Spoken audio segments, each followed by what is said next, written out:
Hi hello అందరికీ నేను మీ Sanvika welcome back our channel Dhruti Shanmukha vlogs. Today recipe instant pulihora. ఏ విధంగా తయారు చేయాలో చూసేద్దాం రండి.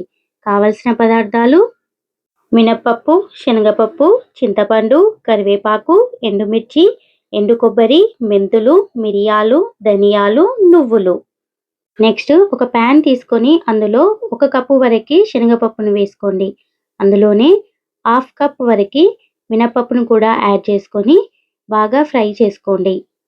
స్టవ్‌ని medium to high flame adjust చేసుకుంటూ పప్పుని బాగా వేయించుకోండి.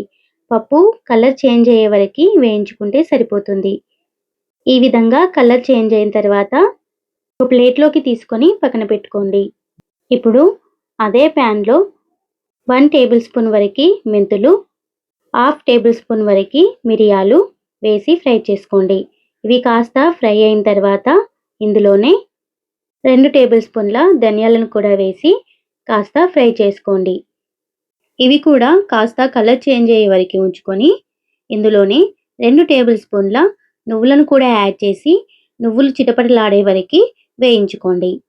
ఇవి కూడా కలర్ చేంజ్ అయ్యే వరకు ఉంచుకొని తీసి ఒక ప్లేట్‌లోకి వేసుకోండి. ఇప్పుడు హాఫ్ టేబుల్ స్పూన్ ఆయిల్‌ని వేసి ఇందులో 3 రెమ్మల కరివేపాకుని వేసి కాస్త ఫ్రై చేసుకోండి. ఇవి కాస్త ఫ్రై అయిన తర్వాత ఇందులోనే ఒక గుప్పెడు ఎండుమిరపకాయలను కూడా వేసి ఫ్రై చేసుకోండి. ఇవి కాస్త కలర్ మారే వరకు ఉంచుకొని ఇందులోనే ఒక గుప్పెడు ఎండు కొబ్బరిని కూడా వేసి కలర్ మారే వరకు వేయించుకోండి. ఇవి కాస్త కలర్ చేంజ్ అయిన తర్వాత తీసి పక్కన పెట్టుకోండి.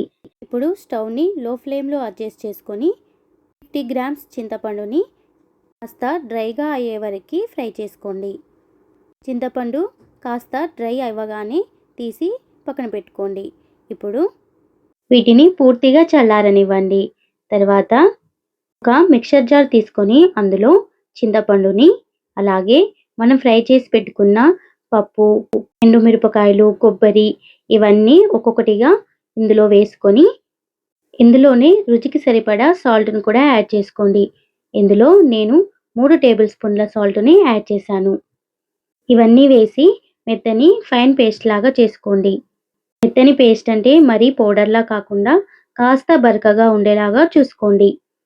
అలా అని మరీ బరకగా పట్టకండి. నార్మల్ కొంచెం బరకగా ఉంటే సరిపోతుంది. ఈ పౌడర్‌ని తేమ, తడి లేని బాక్స్‌లో గానీ, గాజు సీసాలో గానీ స్టోర్ చేసుకుంటే 6 మంత్స్ వరకు నిల్వ ఉంటుంది. ఈ పౌడర్‌తో మనకు టైం ఎక్కువగా లేని టైంలో ఇన్‌స్టెంట్‌గా బాగా పనిచేస్తుంది. ఈ పౌడర్‌ని ఎలా పులిహోర తయారు చేసుకోవాలో చూద్దాం. కప్పు వరకు రైస్ తీసుకొని చల్లార్చుకొని 3 టేబుల్ స్పూన్ల తయారు చేసి పెట్టుకున్న పులిహోర పౌడర్‌ని ఇందులో యాడ్ చేసుకోండి. ఇలా కలుపుకున్న తర్వాత తీసి పక్కన పెట్టండి. ఇప్పుడు ఒక ప్యాన్ తీసుకొని అందులో 4 టేబుల్ స్పూన్ల ఆయిల్ వేసి 7 ఎండుమిర్చిని కూడా వేసుకొని ఫ్రై చేసుకోండి. ఇవి కాస్త ఫ్రై అయిన తర్వాత 1 టేబుల్ స్పూన్ వరకు జీలకర్రను కూడా యాడ్ చేసి హాఫ్ కప్ వరకు పల్లీలను కూడా యాడ్ చేసుకొని ఫ్రై చేసుకోండి. ఇందులోనే 2 టేబుల్ స్పూన్ల శనగపప్పును కూడా వేసి 1 టేబుల్ స్పూన్ ఆవాలు వేసి కాస్త ఫ్రై చేసుకోండి.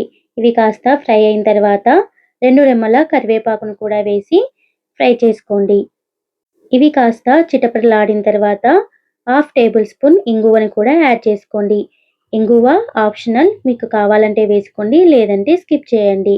నెక్స్ట్ హాఫ్ టేబుల్ స్పూన్ పసుపుని వేసి బాగా కలిపి పోపుని మనం కలిపి పెట్టుకున్న రైస్‌లో వేసి బాగా మిక్స్ అయ్యే వరకు కలుపుకోండి. అంతే అండి. ఇలా కలుపుకున్న తర్వాత మీకు సాల్ట్ ఏమైనా తక్కువగా అనిపిస్తే కాస్త సాల్ట్ యాడ్ చేసుకోండి. పులిహోరని ఎక్కువగా జర్నీ టైంలో కానీ లేదా పండగల టైంలో కానీ మనకు తక్కువ టైం ఉంది అనుకున్నప్పుడు ఇలా ప్రిపేర్ చేసి పెట్టుకుంటే మనకి టైం సేవ్ అవుతుంది.